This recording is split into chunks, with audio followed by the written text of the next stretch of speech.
পাকা ঘরেও কি উলি আসে নাকি আমি জানি না।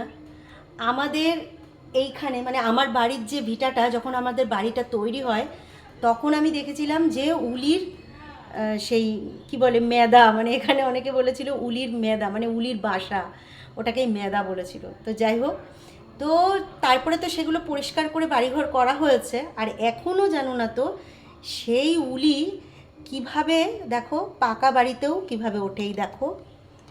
এই দেখো দেখেছো এই যে জায়গাগুলো, এই যে জায়গাগুলো এইগুলোতে এই দেখো দেখবে, এই দেখো মাটি, এই দেখো সব মাটিতে ভরা এই যে।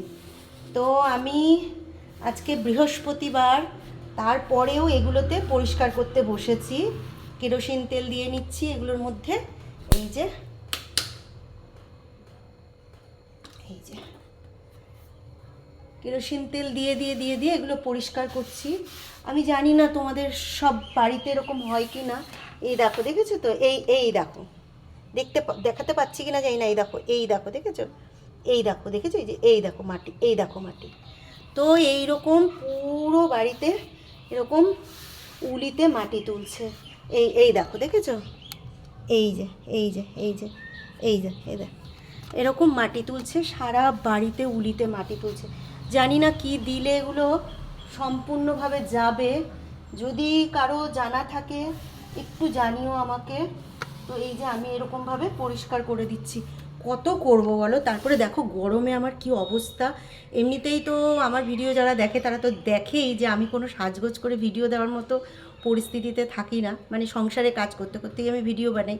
তো সকালবেলা উঠে যে মাথা আঁচড়াবো, আমি তো কানেও পড়ি না, মাঝে মাঝে সকলে পড়ি, আর কোথাও যাওয়ার সময় যেহেতু ইমিটেশন পড়ি সেই জন্যই মেনলি কানেরগুলো পড়া হয় না, টিপও নেই দেখো।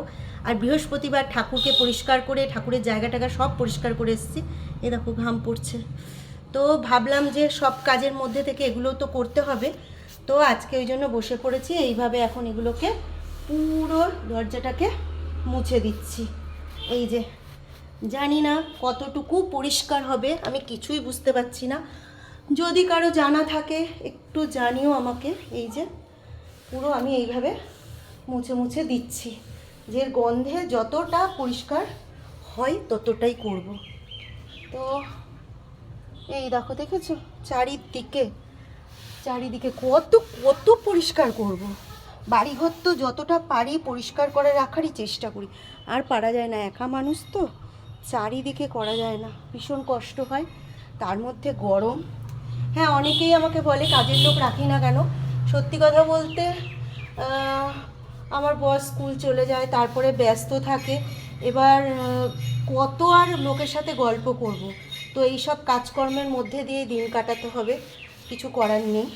তো সেই জন্য এবার লোক রাখলে কি হবে, আমি সর্বক্ষণ বসে থাকলে কি আর হবে, ভালো লাগবে না, আর শরীরও অকেজো হয়ে যাবে। সেই জন্য কাজে কর্মের মধ্যে থাকি, কষ্ট হলেও নিজের কাজগুলোকে নিজেই করে নিই। তো তোমরা জানিও যে কি দিলে উলি একদম চলে যাবে।